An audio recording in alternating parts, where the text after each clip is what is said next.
नमस्कार। आज मंत्रिपरिषद में 14 एजेंडों पर स्वीकृति प्राप्त है। 14 एजेंडा। सबसे बड़ी योजना जो स्वीकृत हुई है वह है पंचायत सरकार भवनों के निर्माण के लिए। राज्य में 2165 पंचायत सरकार भवन निर्माण किए जाएंगे, जिसमें बाढ़ प्रभावित क्षेत्र में 1082 और सामान्य क्षेत्र में 1083। तो आपके 2165 पंचायत सरकार भवन निर्माण किए जाएंगे। इसमें 6010 करोड़ 10,48,000 रुपये 6,010 करोड़ का इस पर व्यय होगा। 6010 करोड़ का व्यय होगा। तो सबसे बड़ी योजना है जो मंत्रिपरिषद ने 2165 पंचायत सरकार भवनों के निर्माण के लिए स्वीकृति दी है। उद्योग विभाग का एक raising and accelerating MSME performance RAMP योजना की स्वीकृति के संबंध में था। इसमें जो MSME जो उद्योगपति हैं उनको hand holding, training, capacity building, ये भारत सरकार की सेंट्रली स्पॉन्सर्ड स्कीम है। रैम्प करके है और इसके अंतर्गत 104.74 करोड़ की स्वीकृति प्राप्त हुई है। ये सेंट्रल सेक्टर योजना है, रैम्प योजना। सेंट्रल सेक्टर योजना का मतलब है कि 100% ये सेंट्रल सेक्टर योजना है। तो 140.74 करोड़ की योजना है जो बेसिकली आपके MSME सेक्टर में जो उद्योगपति हैं, जिसमें उद्यमों के सुधार एवं क्षमतावर्धन है, केंद्र राज्य सहयोग में तेजी लाना, प्रौद्योगिक उन्नयन योजना में प्रभावशीलता को बढ़ाना, सूक्ष्म लघु एवं मध्य उद्यमी योजनाओं को वित्त पोषण से मजबूत करना, माइक्रो एवं स्मॉल एंटरप्राइजेस के लिए क्रेडिट गारंटी ट्रस्ट को और प्रभावशाली बनाना और विलंबित भुगतान के मामले को कम करना। तो ये जो MSME में जो समस्याएं हैं उसका समाधान और कैपेसिटी बिल्डिंग के लिए यह योजना स्वीकृत हुई। विज्ञान एवं प्रौद्योगिकी विभाग में जो आपके इंजीनियरिंग कॉलेज हैं, राजकीय इंजीनियरिंग कॉलेज हैं, उनके छात्र छात्राओं को इंटर्नशिप नीति एक स्वीकृत हुई है। इंटर्नशिप नीति के अंतर्गत एक इंटर्नशिप पॉलिसी लाए हैं, जिसमें 10,000 रुपये आपका इंटर्नशिप में दिया जाएगा और तीसरे सेमेस्टर के बाद 4 सप्ताह का, 5वें सेमेस्टर में 6 सप्ताह का और 7वें सेमेस्टर में 8 सप्ताह का प्रावधान किया गया है।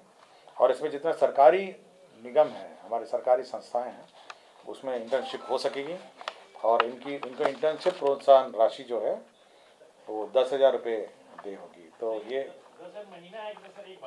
वन टाइम है। 8 सप्ताह के मतलब विज्ञान प्रौद्योगिकी विभाग द्वारा सातवीं सेमेस्टर में 8 सप्ताह के ऑफलाइन इंटर्नशिप करने वाले सभी छात्र छात्राओं को प्रति छात्र 10,000 रुपये मात्र की राशि प्रोत्साहन स्वरूप दी जाएगी। तो एक प्रोजेक्ट रिपोर्ट भी उनको तैयार करना पड़ेगा, मतलब जो रिक्वायर्ड टू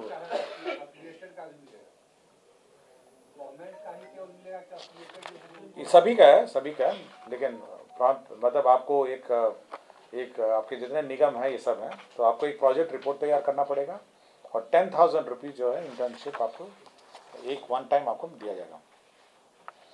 विज्ञान प्रौद्योगिकी एवं तकनीकी शिक्षा विभाग अंतर्गत कार्यालय प्रचारी की नियुक्ति चल रहा था और उसके बाद वो एडवर्टाइजमेंट रद्द हुआ और फिर से उसका जो संशोधित नियमावली है उसके अंतर्गत परीक्षा लिया जा रहा था। तो पूर्व में जो परीक्षा शुल्क लिया जा रहा था उसके आलोक में नए परीक्षा में परीक्षा शुल्क नहीं लिया जा रहा था। परीक्षा शुल्क जो है, आवेदन पत्र जो है फॉर राइटिंग एग्जाम लिखने के लिए जो परीक्षा शुल्क जो लिया जा रहा था, ये छात्र नहीं है, ये परीक्षा शुल्क आपका प्रति कैंडिडेट होगा ना। ये आपका 14 करोड़ था, 14 करोड़ था ये परीक्षा शुल्क था। 3,46,777 लोगों ने परीक्षा शुल्क भरा था और फिर से री एग्जामिनेशन हुआ तो परीक्षा शुल्क माफ करना, हाँ उन लोगों ने, कैंडिडेट्स ने दिया था 14,92,65,000। तो नए के लिए भी उतना ही लगा। पशु एवं मत्स्य संसाधन विभाग के 3 प्रस्ताव थे। पहला प्रस्ताव था ये बेहतर पशु स्वास्थ्य प्रबंधन एंड आधारभूत व्यवस्थाएं में 193 और केंद्र प्रायोजित राष्ट्रीय पशुधन स्वास्थ्य रोग नियंत्रण कार्यक्रम के अंतर्गत 96 करोड़ और राज्यांश के रूप में 64 करोड़, तो कुल 193.91 करोड़ का 193.91 करोड़ का योजना है। और इसमें जो पशु के डोर स्टेप डिलीवरी, मतलब पशु की पालकों को डोर स्टेप डिलीवरी की सुविधा उपलब्ध होगी। तो इसका मतलब यह है कि एक ऐप रहेगा और मोबाइल का कॉल सेंटर रहेगा, और कोई भी पशुपालक अगर चाहेंगे तो ऐप और कॉल सेंटर के माध्यम से आप सर्विसेज रिक्वेजिशन कर सकते हैं और उनको डोर स्टेप डिलीवरी डॉक्टर्स की और मेडिकल असिस्टेंस उनके पशु को मिलेगी। तो इसमें 193.91 करोड़ का व्यय होगा। दूसरा प्रस्ताव ये था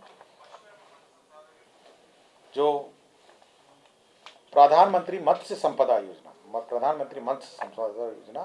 जिसमें 1,04,90,43,43,000 रुपये इस ये योजना है, जो ऑनगोइंग स्कीम है। प्रधानमंत्री मत्स्य संपदा योजना जो है 2023-24 के लिए भी स्वीकृत हुई है।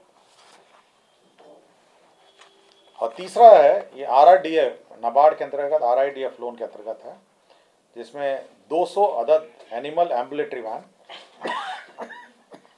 8 अदद animal lifting and carrying vehicle, और राज्य स्कीम में ये 7/2 का भी पार्ट है, इसमें 41.38 करोड़ होगा। तो 200 एम्बुलेटरी वैन है और 8 एनिमल लिफ्टिंग व्हीकल भी हैं, तो इसके अंदर व्यय होगा।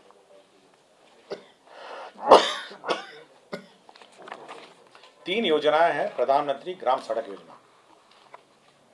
ये योजना फेज 3 की है।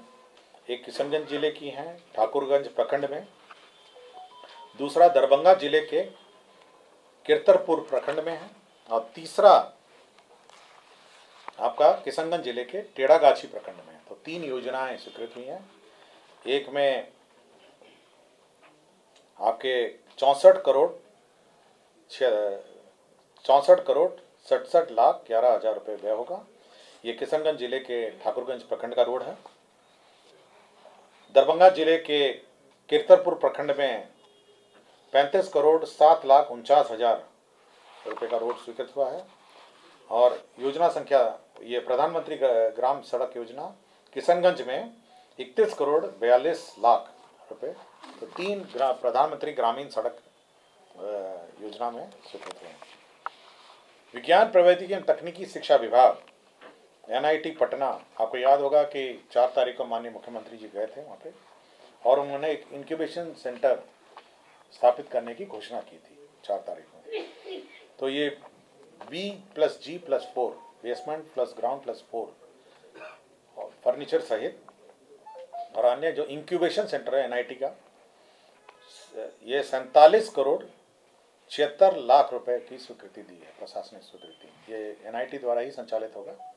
ये grant in aid science and technology विभाग द्वारा NIT को उन्मुक्त किया जाएगा, और B+G+4 की बिल्डिंग होगी और फर्नीचर सहित होगा।